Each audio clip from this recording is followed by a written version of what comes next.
현대 레알 마드리드의 한 전설적인 인물로부터 충격적인 발언이 나왔습니다.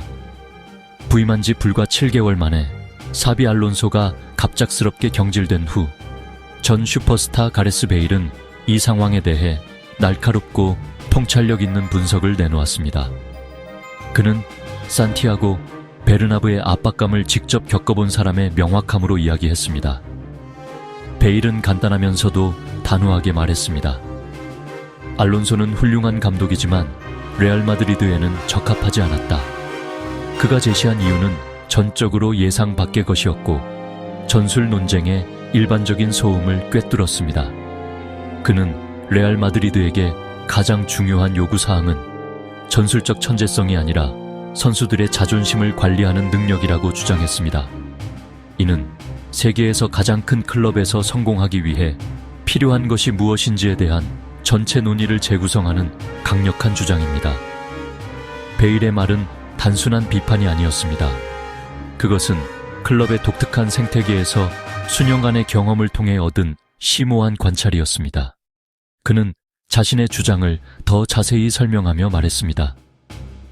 레알 마드리드에서는 헤드코치, 전술가가 될 필요가 없습니다. 매니저 관리자가 되어야 합니다.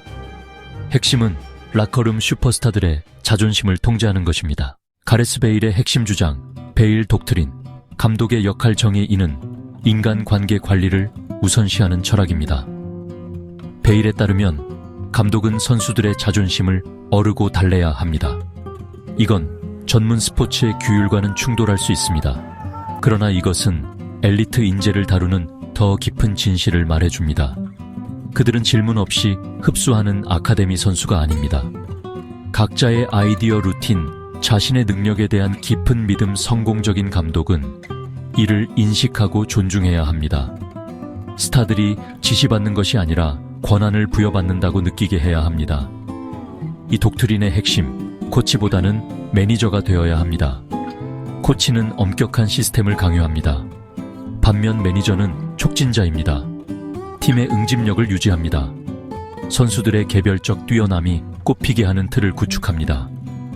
매니저의 임무는 설득하는 것입니다. 사비 알론소는 2025년 여름 흠잡을 데 없는 명성을 가지고 레알 마드리드에 부임했습니다. 바이어 레버쿠젠에서의 그의 업적은 기적에 가까웠습니다. 그들을 분데스리가의 지배적인 세력으로 유럽에서는 강력한 상대로 변모시켰습니다. 그는 전술적 비전과 명확하고 세련된 축구 철학을 가진 현대적인 감독으로 널리 칭송받았습니다.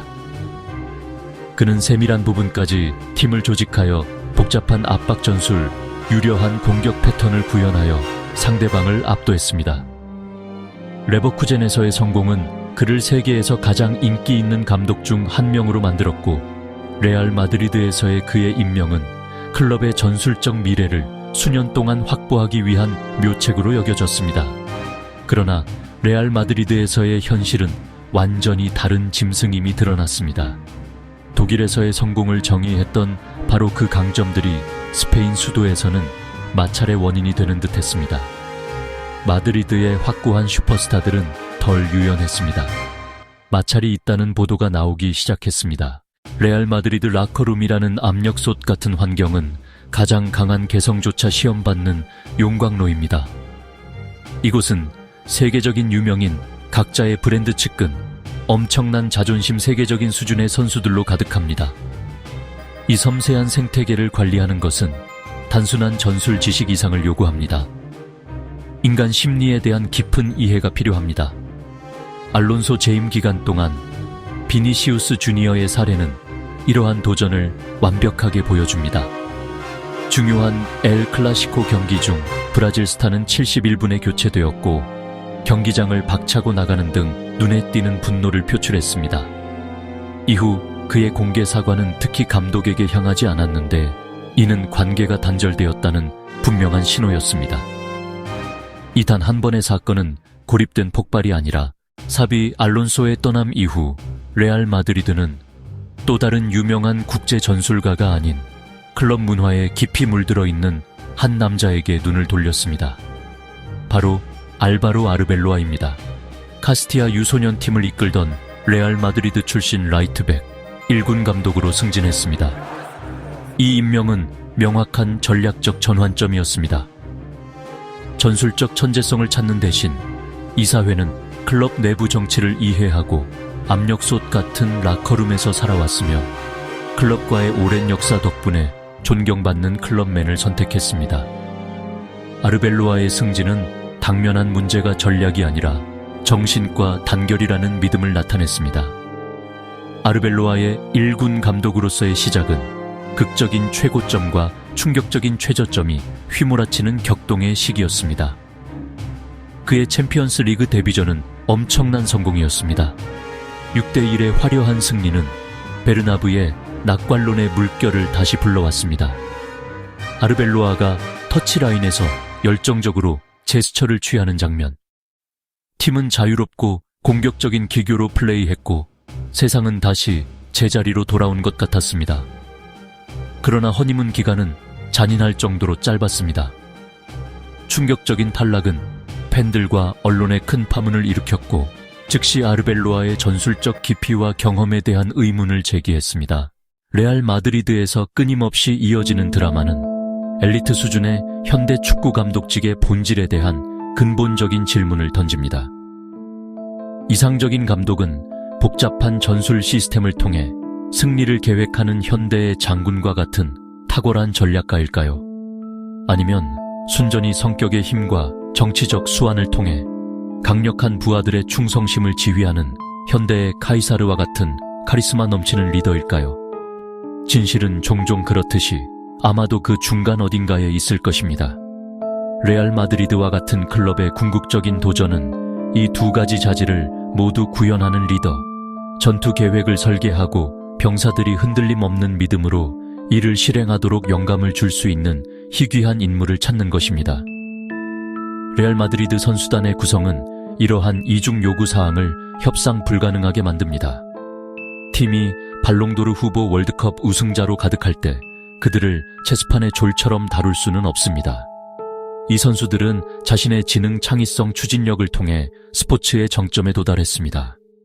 순전히 독재적이고 시스템 우선적인 접근 방식은 마찰을 일으킬 수밖에 없습니다. 반대로 모두를 행복하게 하는데 능숙하지만 전술적 깊이가 부족한 단순한 선수들의 친구 같은 감독은 결국 약점이 드러날 것입니다. 산티아고 베르나브에서 또 다른 감독 교체가 마무리되는 가운데 핵심 문제는 여전히 해결되지 않았습니다. 가레스 베일은 단순한 해결책을 제시한 것이 아니라 클럽에서의 자신의 화려하고 복잡한 경력에서 비롯된 심오한 관찰을 제시했습니다. 그의 말은 우리, 즉 팬과 관찰자들이 우리 자신의 우선순위를 제고하도록 강요합니다. 승리만이 유일하게 용납되는 결과입니다.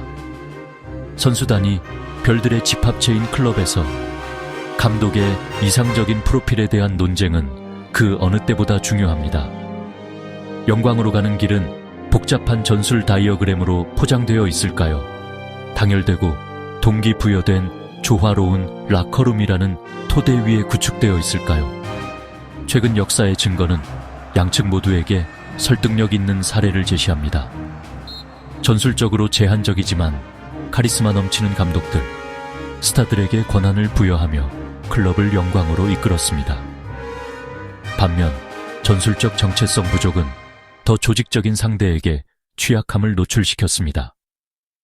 사비 알론소의 실패는 그의 전술적 재능에도 불구하고 선수 관리의 중요성을 보여줍니다.